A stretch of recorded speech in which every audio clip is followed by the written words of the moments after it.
think we are. Well, let's do it.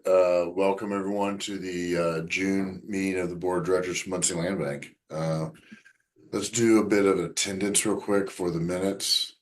Myself as the chair, just sign off.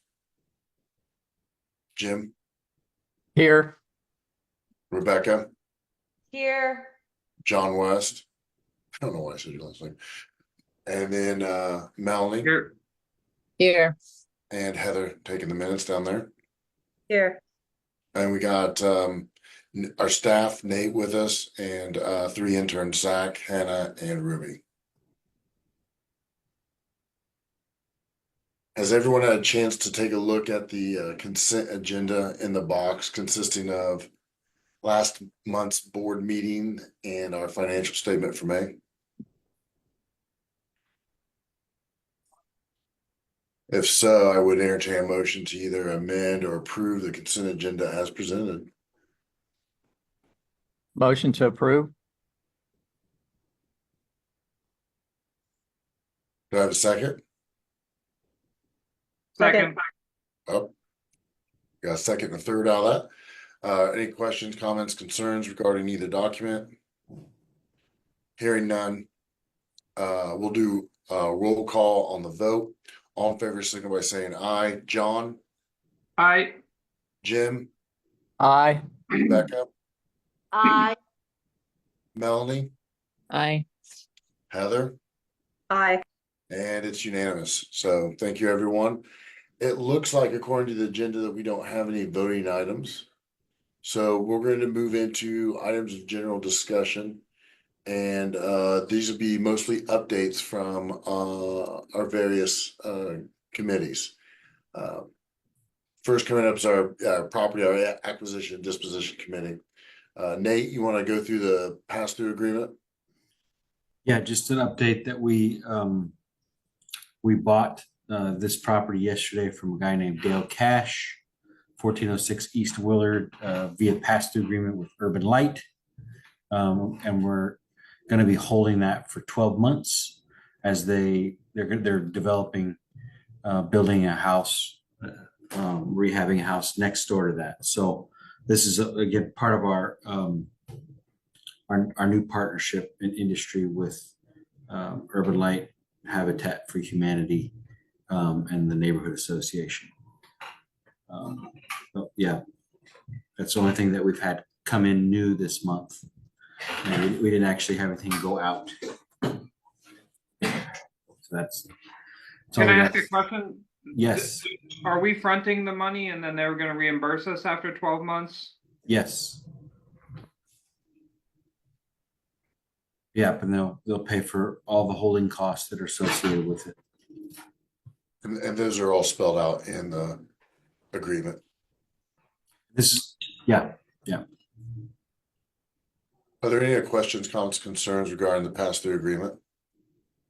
Hearing none, I'm just going to move along to our programs committee.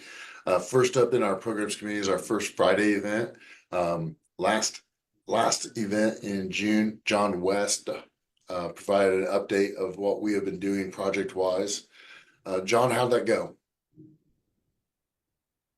Oh, it was really fun. There was a lot to share with the participants. I feel like we often bring people in to speak on things that are related to land banking or prospective ideas that we have for advancing our mission. But I felt like it just kind of an explanation of where we are and what we do was quite useful for the audience. And I was really fortunate to have Rebecca and others there to help explain some of the important stuff that we're doing. It was a pretty good turnout. I think it's one of the really cool things that our organization does, and is happy to participate. It just yeah, okay, I'm gonna stop there. And I just say that the John came up with a new analogy that I think is right on, and that's the mobile chicken coop that you'll hopefully get to hear at some point in time. I won't go into it now, but Thanks, John. It looks like for July, we've got Deb Trocha from I think it's- Indiana. Well, say again. I think it's Trocha. Yeah, I think that's how it's. Okay. Indiana Cooperative of Dulles, they'll be talking about housing cooperatives. So. And then just one Bring note, it back. just note there, so that's not July 5th. We moved that to the second Friday because of July 4th weekend. So July 12th, first Friday. All right, next, are there any questions about the last or the upcoming first Friday from anyone? Hearing none, we'll move into the Old West End Comprehensive Development Project. We have been moving slowly along as we acquire properties that came out of the swath of properties from the county commissioners.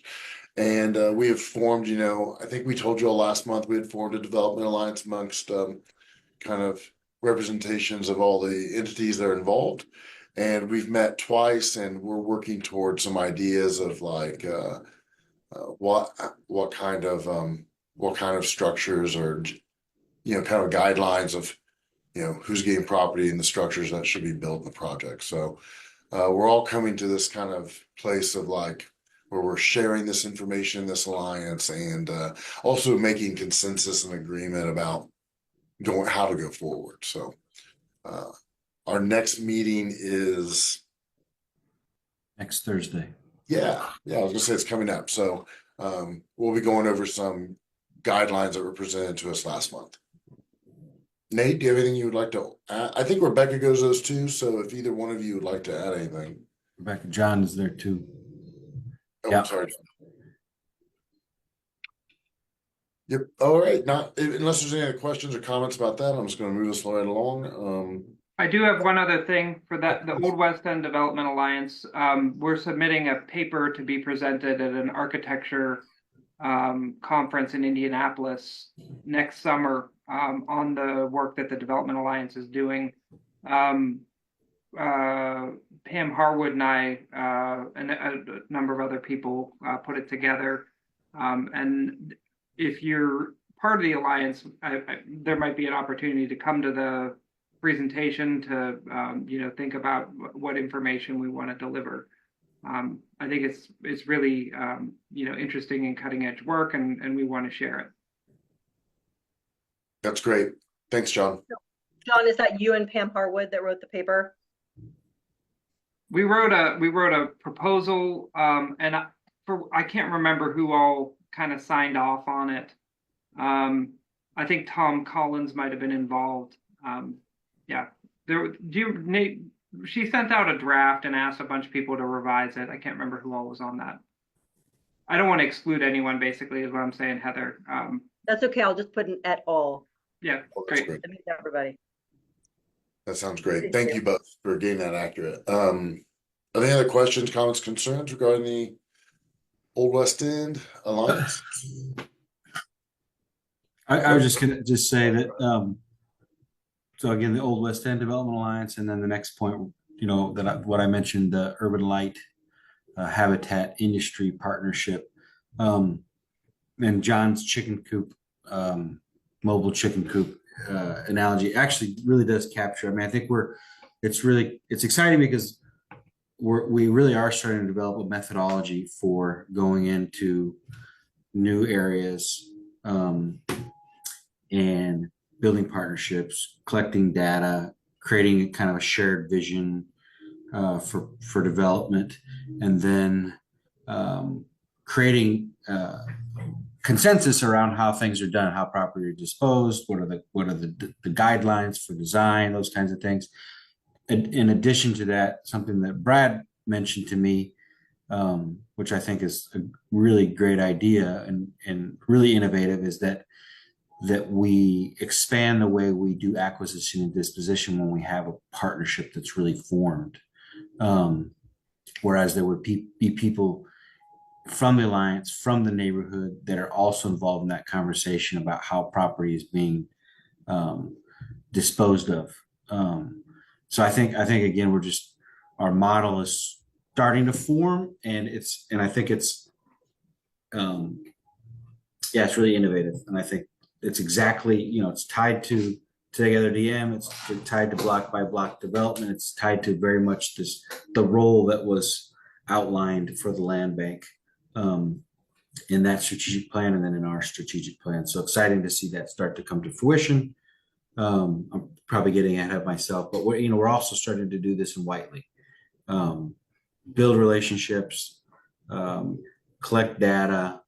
We're in that kind of loose partnership development, kind of forming our new alliance there of different organizations and leaders. And so anyways, it's exciting to see all that take shape. And that's a good point. I should have brought that up, that we've kind of created this model a little bit based on, or that mirrors a community land trust type model of involving some folks. The only difference is in this development alliance, it's not really residents, because we don't have residents in these developments, right? Quite yet. We do have some neighbors and things of that nature, but not direct residents from the housing. So we also have talked about it internally and to folks at Ready about the idea of the Old West End redevelopment being a model that we could take, bring to another neighborhood and set back up anywhere where we're invited, right? And I think that going forward, specifically, I can tell you right now that every one of you should be thinking about this between now and the full acquisition of those county properties, is that as we try to move property in the Development Alliance, we're probably going to want some of that recommendational authority to be shifted directly out of our A&D committee to a type of committee that's represented by this alliance or by the alliance itself, so that there is a lot of say and buy-in. And just to keep in mind, that's always a recommendation to this body. This body makes the final say in its properties according to state law. So we'll definitely be coming back to that with more detail as we get closer to having full ownership of those properties. Does that make sense to everyone? Great. Just keep it in your minds so it's not a surprise when we spring it on you. Yes, John. Just one other thing to kind of insert in this conversation is, we've been so focused on getting access to property and developing the partnerships to develop that property. I think something that's going to be coming down the pipe for us is thinking about the kinds of land tenure models and ownership models that happen on the other end. So my colleague Michael Baridi has been talking about land trusts. We want to make sure that when we leave a neighborhood that we're leaving people in a position where they can have some control over over development processes. And a land trust or a co-op model can be really successful in keeping the housing values up, but also retaining some neighborhood control of the properties. So that's I think that's going to be coming down the pipe. Just a little bit of thought about ownership models. Is it all rental? Is it all individuals owning properties free and clear? Is there a trust set up that helps to maintain affordability? Those are questions we need to think about. Absolutely. And some of us, I'm looking at you, Heather, we're on this board back when it was the Neighborhood Investment Committee.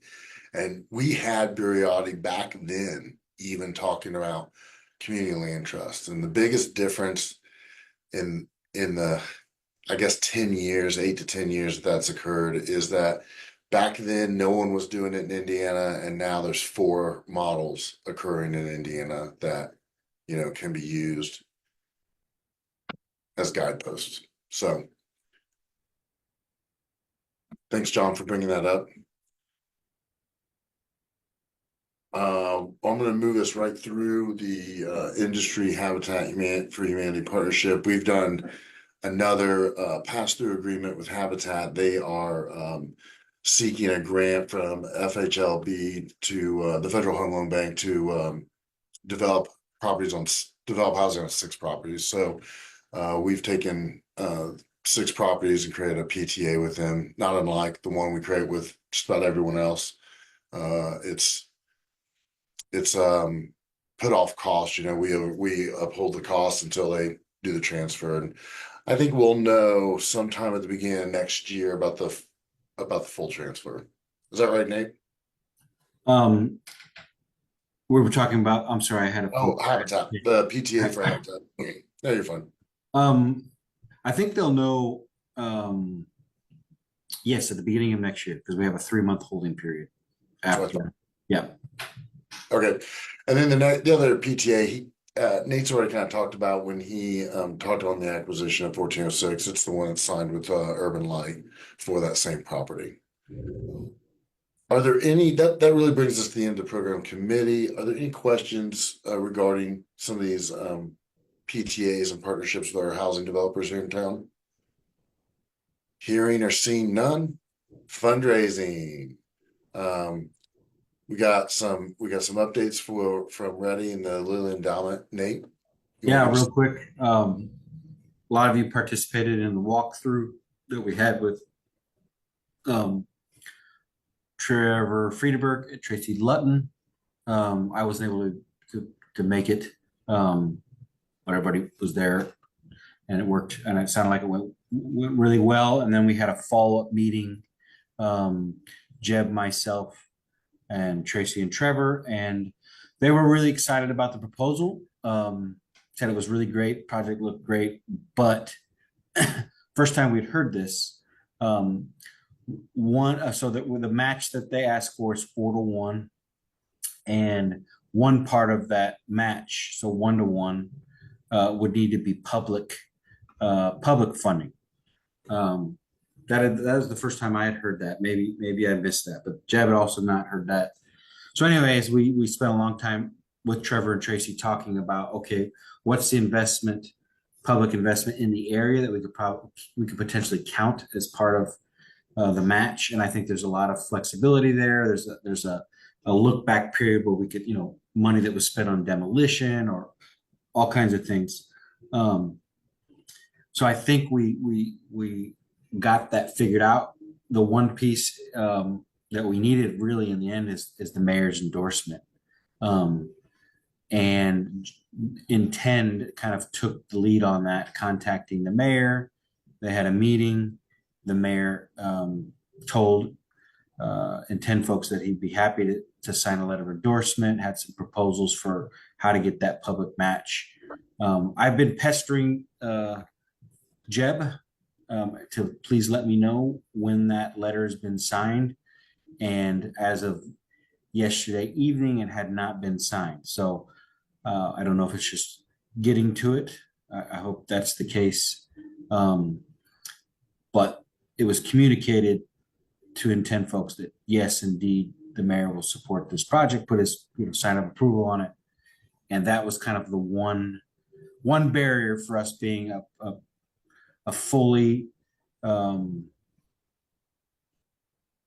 built out, meeting all criteria proposal. Nate, may I ask, was it Intend Indiana that approached the mayor and asked for the letter of endorsement?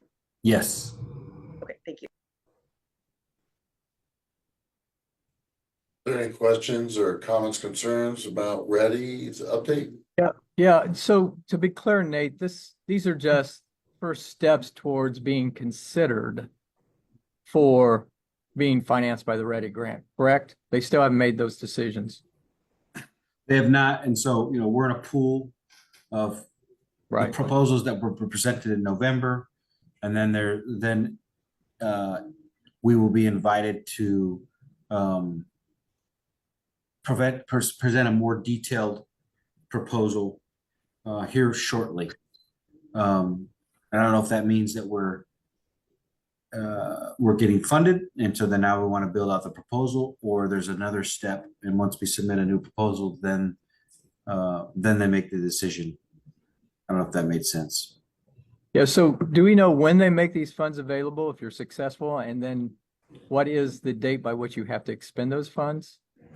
We do not have that information. Okay. I think I think maybe the announcement potentially would be made in July, and then I'm thinking that funds would be dispersed in August, September.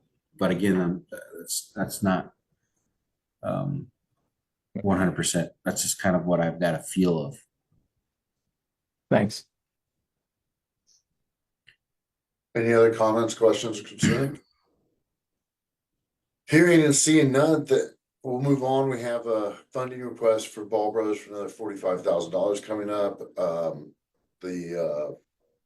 The letter of interest is due on the 15th of July. Is that right, Nate? Yes. Then we have been working, I think we kind of talked a little bit about this last month. We've been working with George Francis Ball Foundation on the Choice Neighborhoods Grant.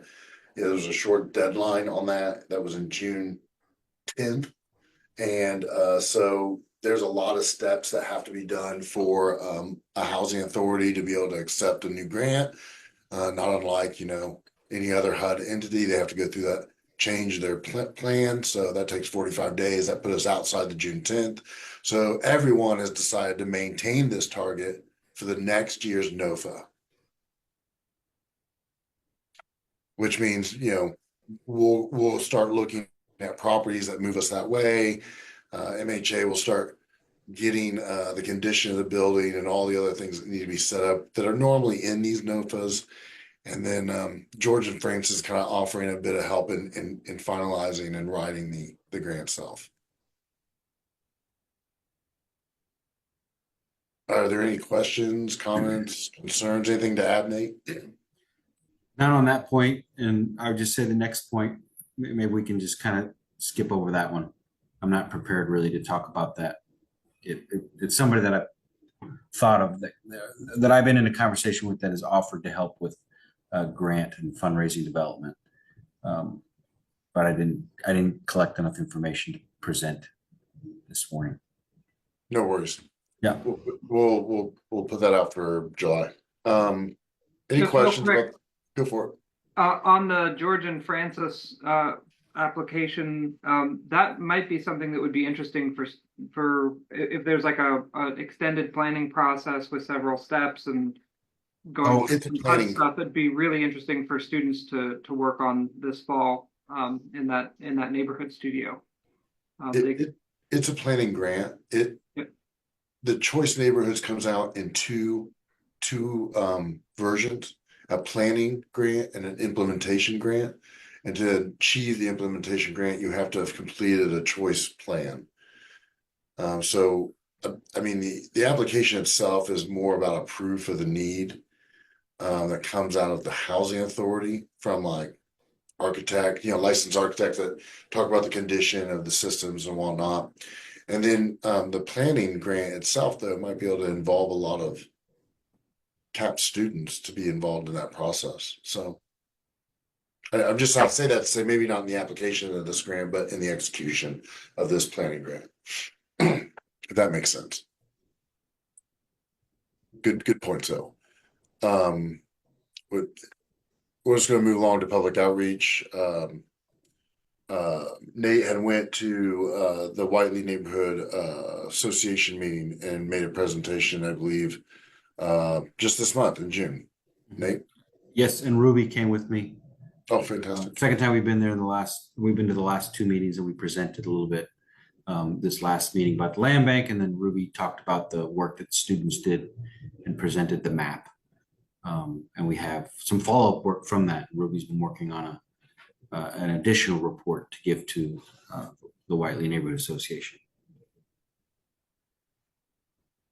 Any questions about our outreach? I believe that there's a state conference for Habitat Humanity in Indiana and Kentucky in August about land that has to do about land banking. Yep, and we've been invited to present, and so I'll be doing that. August 29th. And then I believe we have a draft of our annual plan. Yeah, I'll go ahead, Hannah. I was gonna share it. Just Yeah, that sounds good. It is no longer a draft. It is our final version. We have the copies printed and they are in the office. So this is our 2023 annual report. And this is something that, yeah, Hannah led development of with a lot of support from Heather and others. And we're going to be, in addition to passing these out in relevant meetings, we're going to send them this year in the mail to folks. So we'll send you all one, but it's in box if you want, if you're curious. Do you intend, Nate, do you intend to give copies to the MRC board Absolutely, yes. Yeah. and maybe even city council? This is a good report. Nicely done. Thank you. County council, or county commissioners. Thank you. Yeah. Yeah, I like it. Good suggestions, Jim. Good report, Hannah. Looks good. Thank you for everyone who helped contribute and make this work out. Are there any questions? I love the ripe banana analogy graph in here. I don't know if anyone's seen this, but this is another one of John West's brainchild. The ripe banana. So thank you. This is great. Let's get this to everyone who's participated in funding, moving us in some direction. I think Jim laid out some good ideas there. John, you have something to say? I spend a lot of time trying to explain things to 4-year-olds. So most of the analogies that you'll find are targeted at the 4-year-old set. The ripe banana. 4-year-old can understand it. What was that, Jason? I'm sorry. The ripe banana is much better than the Indy 500 one he was trying to muster up a while back. Good job, John. That was before Daniel could talk, so he was still pre-verbal. I wasn't doing as much of that back then. That's why it all had motor sounds. Thank you. Yeah, we'll get this out. I've moved away from my agenda copy. Hold on just a second. Sorry. Yeah, I believe that's all for our public outreach. Are there any questions for anyone involved in it? I'm assuming not. We'll move on to governance. I think we're just Nate would give us an update on this conversation with the county.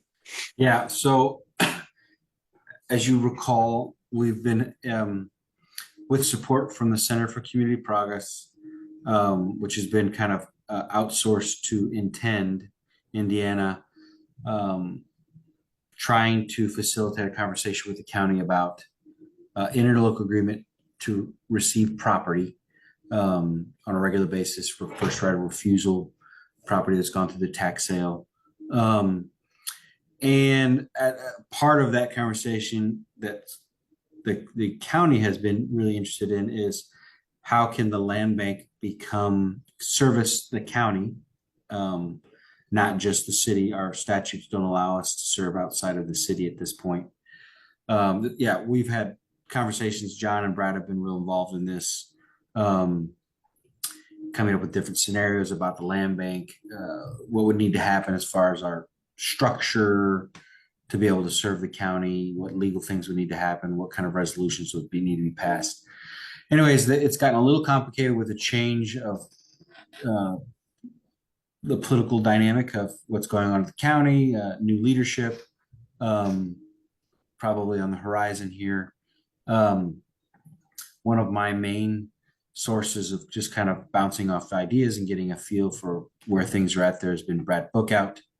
We met a couple of weeks ago and he was kind of saying, well, we can try to push something through, but some of the it may be that you'd be better to wait till next year to try to push this through to start this conversation again.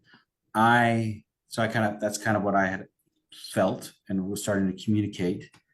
However, we had a meeting, Jeb and I, with Center for Community Progress folks, I think earlier this week, and they really encouraged us not to miss this opportunity. And so we're going to Jeb's working on this for us and Ten's working on this for us. So, you know, some kind of interlocal agreement for the property piece.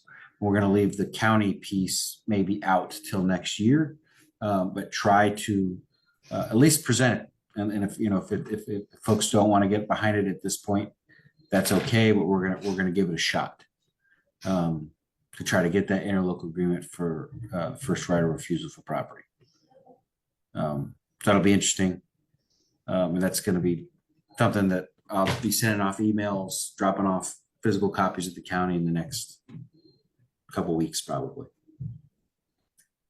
Nate, just to clarify, so Yes. there are two pieces. There's the piece where we would formally take on a role of being a land bank for the county, and then there's the interlocal agreement for first right of refusal of property.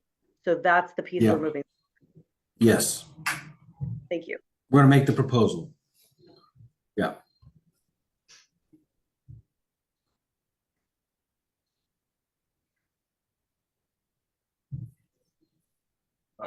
Are there any questions, comments, concerns about the ask? I think it's just a way to like kind of continue to get these potential problem properties, you know, that rotate through the tax sale back into our hands to be redeveloped. So why don't you go right on into the MRC update? Not a lot to update.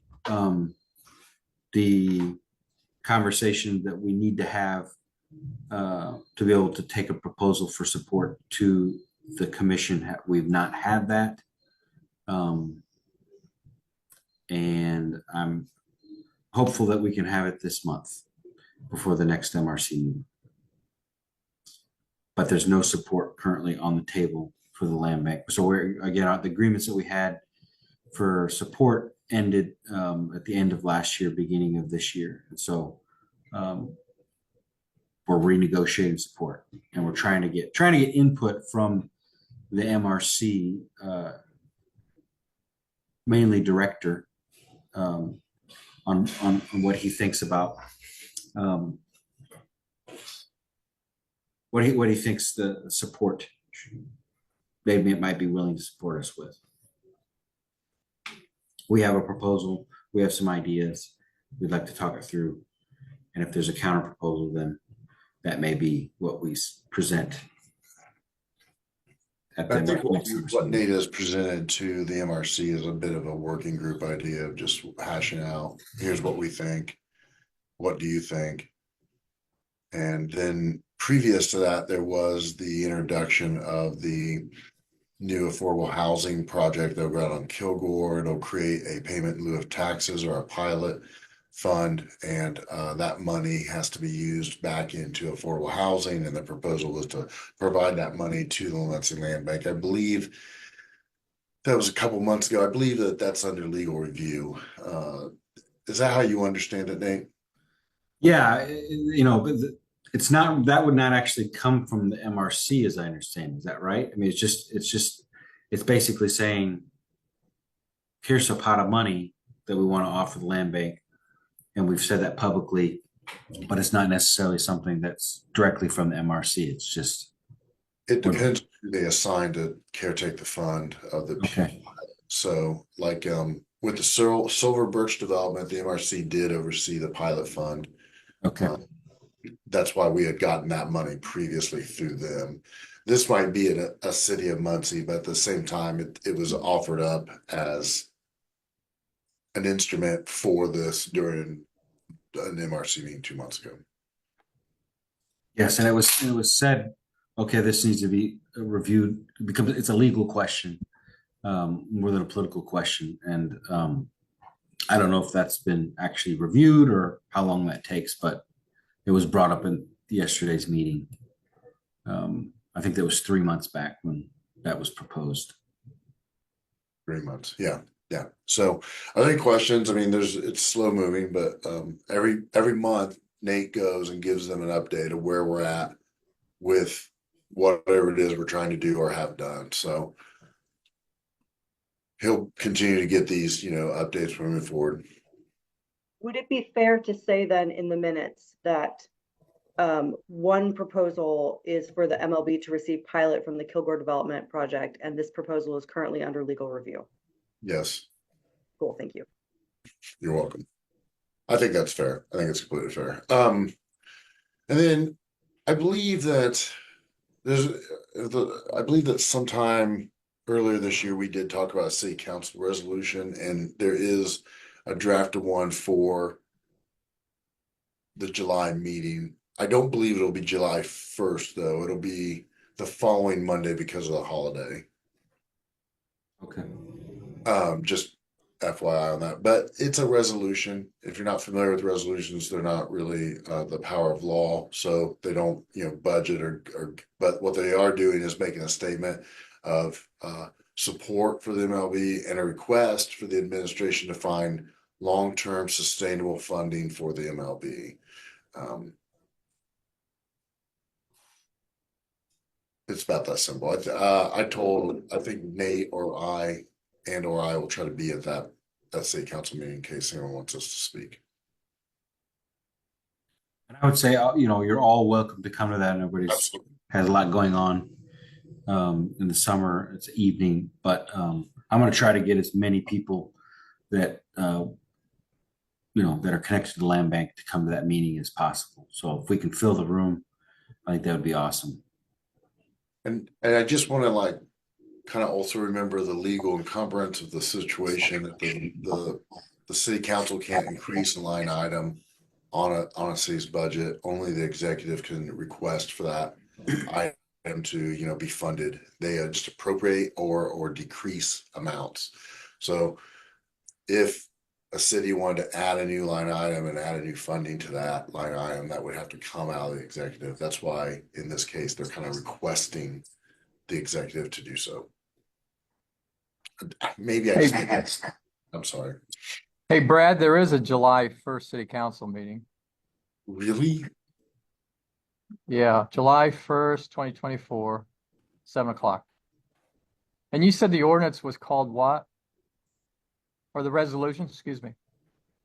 Well, I don't remember what the title of the resolution is, but it's just a vote support and a request for funding. Oh, here it is. So resolution 5-24, There you go. the resolution reaffirming support for the Muncie Land Bank and encouraging city funding to be provided in the 2025 proposed municipal budget. It's on the agenda. So July 1st it is. Actually, my bad. Yep. I just assumed it would No. be close to the 4th. It wouldn't have been, but July 1st it is. If you can go. We'll coordinate to get there. This is the kind of support that we would need on long term too, coming out of the city is a budget. We've always discussed this since the inception of this entity. So unless there's any other questions or comments, concerns, we'll move on to the data committee. We'll get some updates from our interns. I was wondering, before I asked Zach and Ruby to share a little bit about what they're working on. A big development is the conversation that we had yesterday. Brad, you were in that call. It was with folks that are promoting a workflow software called Slate, program called Slate, and then also connected the building blocks. And it's something that intend part of our MOU basically provide to us cost-free. And so that potentially would be an additional kind of software program that we can use to manage our processes. And that's connected to the work that Zach and Ruby are doing. I don't know if you want to provide a quick overview, Brad, of that conversation yesterday. So, everyone remember, I think nearly everyone here remembers building blocks, right? From Polymac. And so this is like a workflow system that would be about kind of project management, task management internally to the staff that can be fed from data out of building blocks that deal with property. It potentially is going to work alongside our existing PPS systems. There's still some concerns and questions about how a Slate workflow system works And everyone's drafting their questions so that we can get those answered before we make any decisions. But it could be something that we build out as a more robust workflow, allowing, we have one staff right now, for example, and we get these interns and they get plugged in really quickly. And it might be a way to be able to help people get plugged into those work systems quicker. We've all had to also pick up pieces before and do work in this land bank. And it's difficult to jump into somebody else's work, right? So this can also help if we need to intervene and jump in, and we know where things are and processes are at. It's just a matter of kind of figuring out how it might work with our existing PPS system. And with it being something that's offered with no real cost to us, there's kind of no disadvantage to it other than potentially encumbering a system. If that makes sense. But the building blocks feeds it through the property data. But since most of our tasks are property related, right, they would be like kind of property card data that would be propagated out of the building blocks data. Are there any questions or comments about that before we get this data or they get this work updates? If not, Zach, you want to take the floor? I did. No. Okay. Thanks. Okay. So I've been being the liaison kind of for FCS and Urban Light, creating maps as they need. I created some maps for Dr. West for his first Friday meeting. Some of the maps that I've been making through ArcGIS are available on the box under MLB Inc. and then ArcGIS PDF maps if you guys want to take a look or you need them for anything. I made a web map through ArcGIS online so that it's available to really anyone to look at, and it's interactive instead of just being a static map. It includes basically all the information that we've collected on parcels. I configured the pop-up so that the web link to our auction site is available for the parcels that we have for sale. It's decently comprehensive, but it's still really a rough draft. There's a lot of things that could be fixed. But with the integration and implementation of Telemi and building blocks and Slate, all these processes seem like they're going to become a lot more streamlined. It's going to be a lot more integrated with each other, but we'll see, I guess. I have same place in box. I have the MLB property list and then my initial ZG.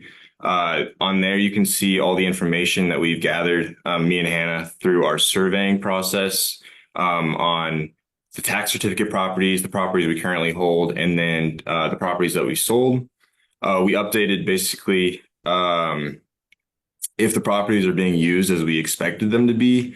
And the numbers are also there under the key stats tab. I did some calculations just using like COUNTIFs and stuff to calculate just the raw numbers, what's being used in what use case.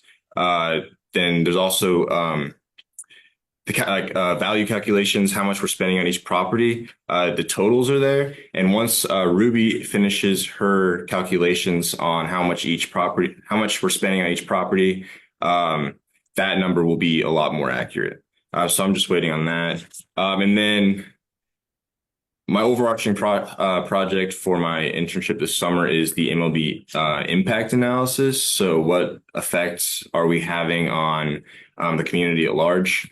So I'm still in the very beginning stages, but I've just been doing research, trying to wrap my head around different laws in Indiana, different processes that take place.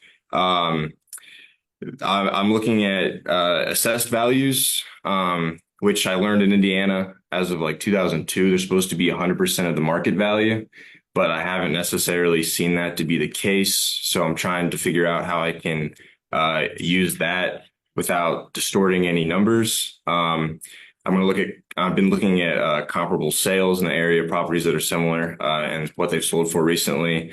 But with like vacant lots and stuff, that can be a little iffy. And then I'm also looking at like how much properties, how delinquent properties were on taxes, how much the county could have lost from that.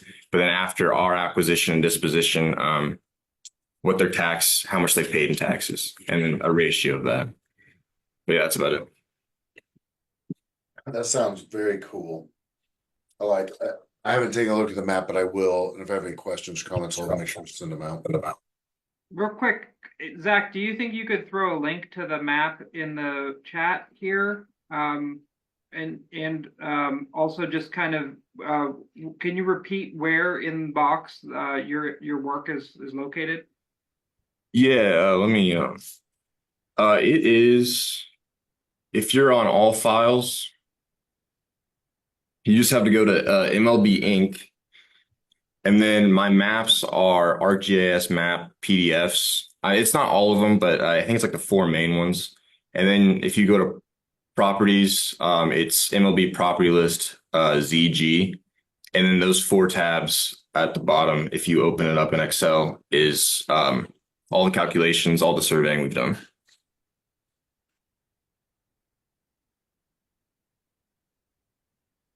Got it. And then the web map? Yeah, I'll throw that. It's not in box, but it's on my ArcGIS account. I'll throw the link in there. Great, thank you. Any questions, comments, concerns for Zach? Sounds like great work, Zach. Thank you very much. Ruby, you're up.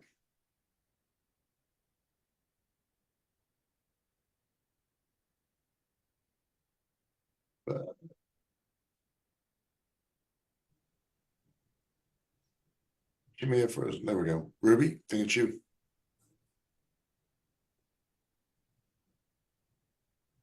Sorry, my Wi-Fi cut out.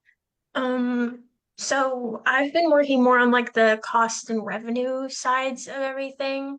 So I've been like trying to find all receipts for all the stuff that we paid for each property, and I've been putting those in files on Box and then making like a big spreadsheet so we can see like the final like profit or loss for each property. And then I'm also working on developing that report for Whiteley on our survey data. And then we're also going to start a survey for the commercial corridors in the 812 target area. That sounds great. Are there any questions for Ruby? Hearing none. I think that's the updates for our data. And I think that's the updates for our committees. Can I, Go for sorry, it. I get this privilege before I just jumped ahead. One, I would just say, and then Hannah's involved in kind of all kinds of things. I didn't ask her to talk about specific because she's involved in so many different things. Plus, we got to see your report she made. Yes, yeah. One thing that now since we have interns and they're, driving all over town, doing different things, wondering about a reimbursement policy for gas used. And I don't know if this is something that other organizations have that we could just kind of adapt, something that maybe Passone has or another organization. But it seems like that's they're doing quite a bit of moving around, driving around. And so it would be great to be able to have something that we can. Yeah, let's grab a couple other agencies' policies and see what they look like and see what we can come up with for what that makes sense for us. Okay. I'll try to look for some, but if you find some, Okay. share them with me and we can work out a in between meetings kind of thing and have something to present to the board. Okay. Great. Is there anything else that's for the good of the order? Well, not hearing none. I see I've lost my agenda page again. I'm sorry. Our next meeting's the 18th of July, same place, same time. IRS mileage rates. Okay, we'll take a look at that. Thank you everyone for coming, even though we didn't have any voting items, still about an hour-long meeting. So with that, I'd entertain a motion to adjourn. So moved. All right. We are adjourned. Thank you, everyone. Oh, I Have second a it. good Thank weekend. you. Oh, thank you. We don't have to vote, but we have to have a second. Oh, oh, do we have a second? Did you second it? Yeah, I did. Yeah. Okay. Thank you. Thank you, everyone. Have a good weekend. Yep. Everybody have